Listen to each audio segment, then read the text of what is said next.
Tapos, locator or panic button.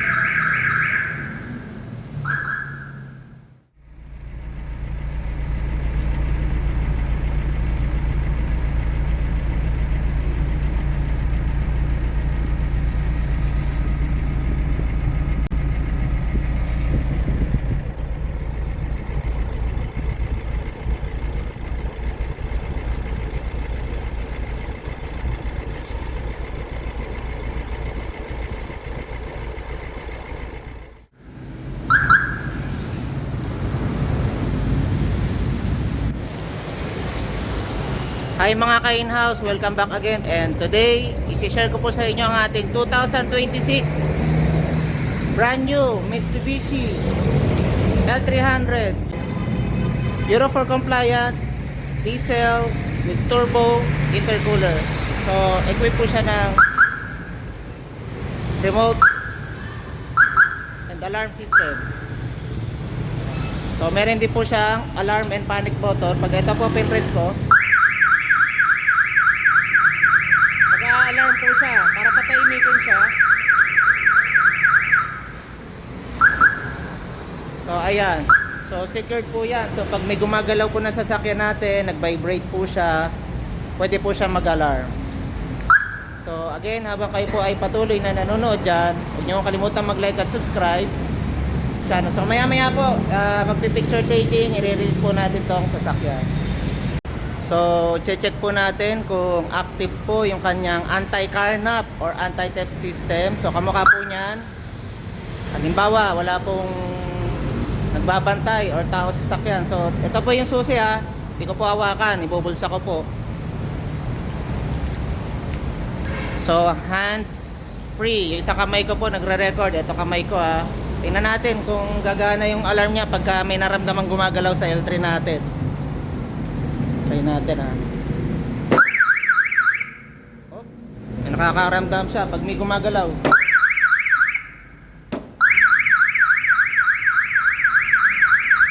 So nag-a-alarm siya para tumahimik siya. Ayan, tumahimik na siya. So mas sensitive pa po to sa puso natin, ano? Siya kanti mo lang, napaka-sensitive niya. So ayos, 'di ba? So malalaman natin kung kinakarnap tong sasakyan.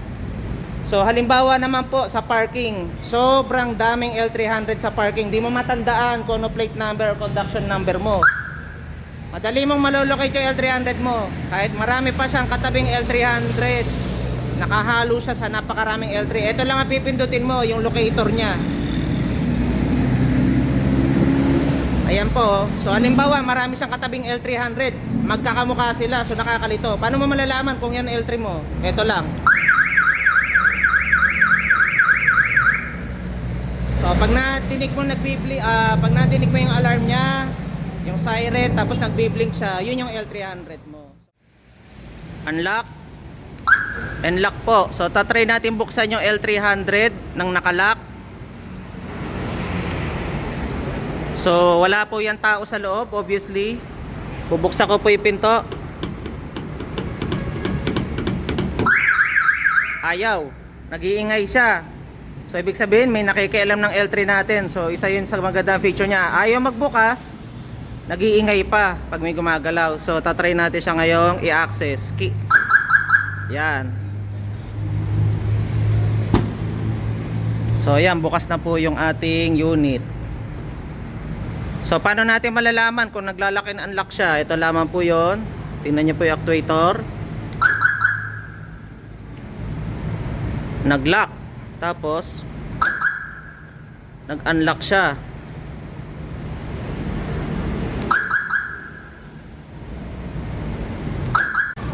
Dito tayo ngayon sa likod.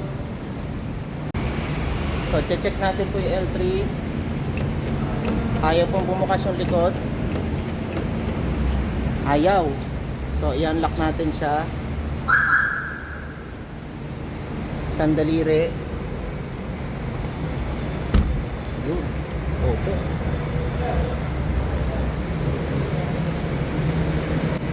So paano ba gumagana yung lock and unlock button natin? Unlock. Ayun. Unlock.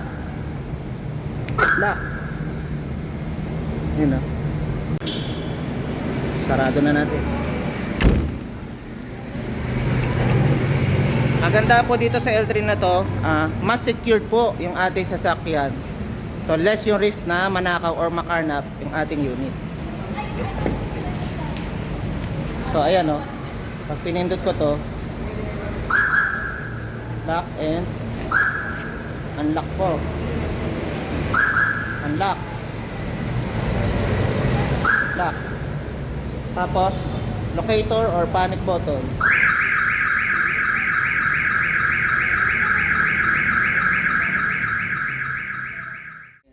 My YouTube channel, and today nandito po si Sir AJ.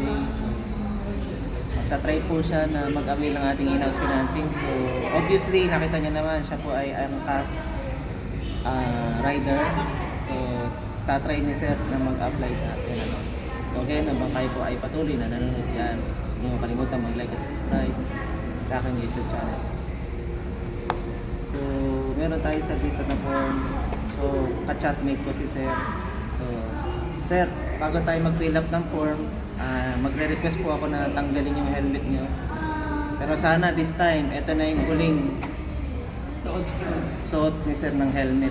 So gusto na ni Sir ubarin yung helmet for the longest time yung nagmamasada at nagmumotor. So hindi ko pinapangako, pero itatry natin itatry po natin na sana this time, ito na yung huling pagsusot ni Sir ng helmet at pagmumotor. Sige po. Pipilap lang tayo. Ito kasi yung in-order na Sir. L300. So meron tayong form dito Sir. Lalagay mo natin dito Sir kung kanino mo gustong ipangalan yung sasakyan. Tapos kung kayo po ay married or single. Tapos so since na na-declare niya naman na meron kayong asawa at anak, sulat lang natin dito.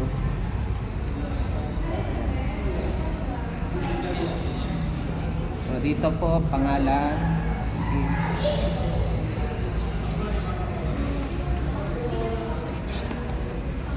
So tatry po natin, check natin kung ma-approve si Sir kasi marami na rin po nag-i-inquire pero hindi po tumutuloy dahil nagdadalawang isip po sila kung ma-approve ba talaga sila sa L300. Okay. Sige. Okay, mag-alala po Sir, gagayad ko po kayo sa requirements. So dito po, ilagay niyo po ilan na po yung anak niyo Sir, dependents. Ano po edad ng anak niyo, lagay niyo, tapos kung ilan.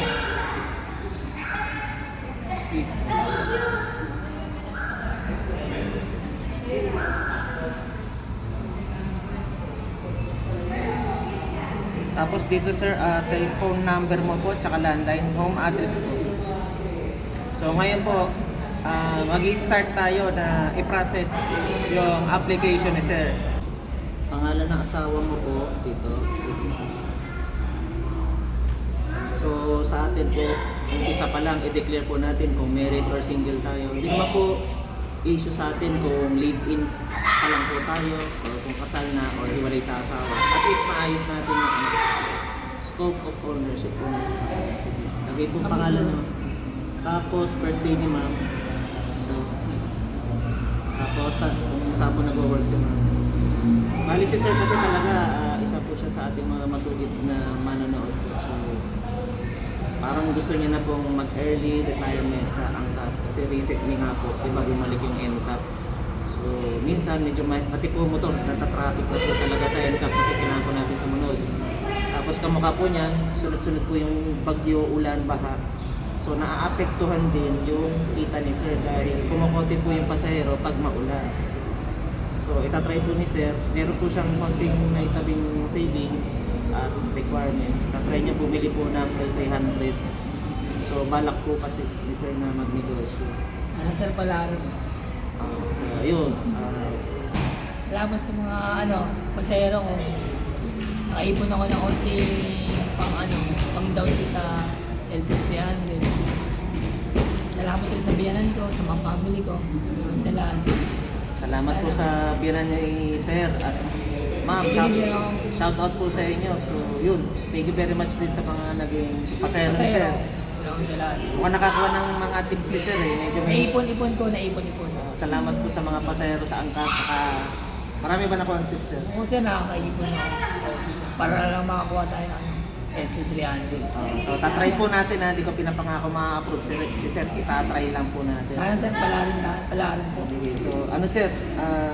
After nito, pa-check lang sir ng ID, sir. Yan to valid ID. Tulba. Ito sir, meron po ako license saka ano. Sige, so, yan. Si sir, may lisensya. So, requirements po kasi 2 valid IDs. Yung ibang requirements sir, to follow na lang. Pero kailangan natin ng latest bill ng kuryente. Oh, Tsaka tubig kung saan kayo sir nakatira. Kasi pag na-approve yung sasakyan, yung registro po ng kuryente at tubig, dapat uniform siya dun sa mismo. registration address ng L300 pag na-approve po tayo. So ayan, so sa mga talaga nagwo-work po sa angkas dyan, mabe-verify nyo, ayan talaga si sir. Rider po. Pero Legit. tatry natin mag-upgrade si sir from 2 wheels to 4 wheels. So stay tuned. Hi mga ka-in-house, welcome back again to my YouTube channel. And today, nandito na naman tayo muli. At this time, muling pagkikita namin ni Boss AJ. Siya po yung ating ka-in-house na dati pong rider at ang kanyang asawa po. So again, habang kayo po ay patuloy na nanonood dyan, huwag niyo kalimutan mag-like at subscribe sa aking YouTube channel. So hindi ko na po pagtatagalin, share lang namin sa inyo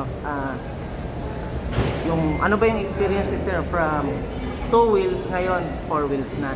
So nasa moment of truth na po kami. Meron na tayo papeles dito, sales invoice, at yung napili po nila sir is yung ating brand new Mitsubishi L300. So ito po yung user manual natin. Andito na rin po yung warranty booklet and service booklet, warranty booklet ng aircon, at yung napili po nila yung FB body na sentro body. So alam niyo naman po na pagka sentro ayosan, approve yung body natin. So tatlo po yung ating accredited bodybuilders. We have Almazora Body, Centro, tsaka Metro Truck. So yan, ito na po pagtatagalin, araw na po na release. So papapirma lang po tayo ng konti kay ma'am sir. And yun nga po sir, congratulations nga pala sa inyo sir. Thank you sir sa lahat. Ma'am, congrats. So sa ngayon po, ito na yung moment of truth. I-release na natin yung L300 nila. So meron tayong mga konting dokumento na for formality, ipirmahan po natin. Ngayon, yung dating tinitingnan lang po nila ma'am at sir na sa brochure. Actually po, konting recap lang, no. Si sir po ay isa po dating angkas rider. Tapos si ma'am po dati pong nag-oopisina po sa Ortigas po, no.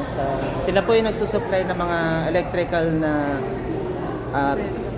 mga metro po, kontador ng kuryente. Yun yung mga device na ginagamit para masukat yung consumption natin ng kuryente. So sila ma'am ang nagpa-provide or isa po siya sa logistics ng nationwide distribution ng mga kontador ng kuryente, yung primary meter and submeter po, no. Anything na related po sa electronic supply. So share ko lang po na before po kasi sila ma'am at sir, everyday si sir, inahatid niya si ma'am ng umaga sa opisina. 8 to 5 yung pasok ni ma'am. Galing Bulacan. O, galing pa sila Bulacan, tapos si ate na Ortigas. Before, ang problema lang nila, init ng araw, ulan, tsaka traffic. Pero dahil recently na take effect na po yung NCAP or no contact apprehension, naisip po ni ma'am na mag-retire na po sa pag-work at mag-L300 business na lang po. Kasi nga po, dahil po sa NCAP, medyo nadagdaga pa po yung travel time nila. Tsaka syempre, meron po silang anak na grade school. So syempre, habang lumalaki po yung bata, ay napag-isipan ng mag-asawa na syempre mabantayan yung anak. Tapos syempre, alam naman po natin na pag nagmumotor sir, di ba? Aminin natin at sa hindi pag nagmumotor po. Yung isang paa po natin nasa hukay. Sa pagmumotor po kasi, ikaw yung bumangga or ikaw yung mabangga, malaki po yung chance na ikaw po ay ma-injury. So, meron pong existing 2 wheels po si sir na ginagamit niyang angkas na daily driven na pambiyahe. Ngayon po, naisip nila mag-asawa na total may nakuha naman back pay si ma'am sa kanyang pong pinagtatrabahuan at si sir may konti pong naipon sa tulong po ng mga pasahero mo sir. Ayun, medyo kasi in demand naman din po talaga yung angkas. Naisip nila bumili ng L300 para sa kanilang kabuhayan. At saka syempre ho, comfort na rin dahil yun yung una nilang 4 wheels na abot kaya po talaga. So diesel pa. So ayan, yung dati pong tinitingnan-tingnan lang nila na brochure. Tapos isa po sila sa masigasig na nanonood sa ating YouTube channel at nagko-comment at nagla-like doon. Yan, naglakas ng loob sila sir na mag-message. Pero before po talaga in doubt sila kung ma-approve ba yung Angkas Rider. Eh sabi ko, basta maayos yung mga requirements, ID, basta hindi expired, tutulong ako kayo. So yung iba requirements na kulang nila, ginaid po natin sila. Salamat po sa kooperasyon po ninyo mag-asawa. Kasi kahit po magaling yung INT nyo, kung hindi naman tayo nakikipag-cooperate, hindi rin po tayo ma-approve. So yun nga po, kahit magaling yung INT nyo, kung hindi naman po tayo nakikipag-cooperate, hindi rin natin ma-release ang unit. So thank you very much sir sa pakikipag-cooperate nyo. So ito na yung user manual, yung lahat ng kailangan natin malaman para sa L300. Ito po yung user manual, nandyan lahat ng information, paano gamitin at pag-iingat ng sasakyan natin. Yan. So ngayon, ma'am, papirma lang po nito. Papapirma na tayo kung sir at ma'am. Papapirma po.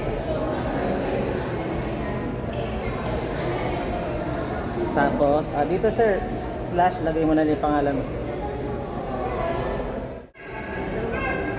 So shout out nga po pala sa mga naging pasahero ni sir at mga tropa po sa Angkas. So ayan, dahil sa inyo dating mga pasahero ni sir, nakatulong po kayo, mapakalaking tulong niyo po sa pagiging bahagi ng Angkas Adventures ni sir na Angkas Rider. Nakaipon po ng konti kasi ma'am nag-resign na, nakakuha na ng back pay. So mukhang medyo malaki yung nakuha ni ma'am na back pay, nakabili na ng L3. Kagandahan yan ma'am, kahit yung L3 nakuha nyo, kahit hindi pick up, yung motor nyo, pwede mong isakay yung buong motor nyo, kahit dalawang motor, pwede mo isakay doon sa loob ng L3. So pagka gusto nyo pong gumala, mamasyal sa probinsya, dala yung dalawang motor kasya sa likod, titiklopin lang yung upuan. So ayan.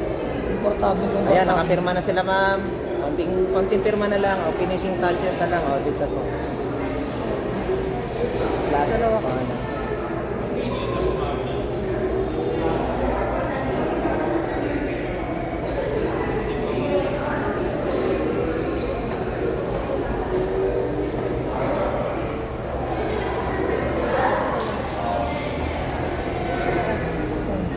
Pwede yan, pwede yan.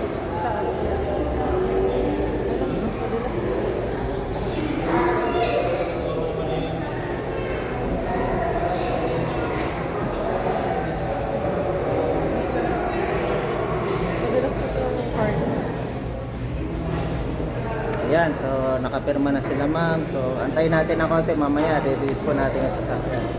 So again, habang kayo po ay patuloy na nanonood dyan, huwag niyo kalimutan mag-like at subscribe sa aking YouTube channel.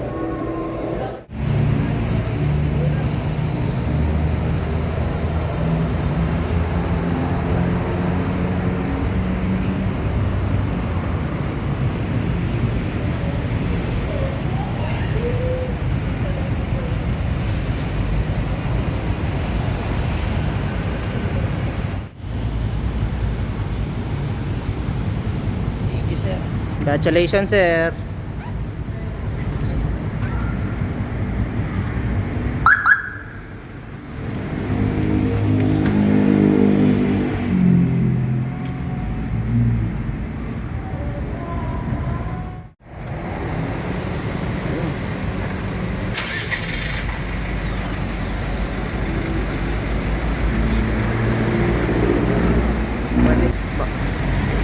Tapos, yan, pwede mo na tanggalin yung balot sir. Dahan-dahan, yan.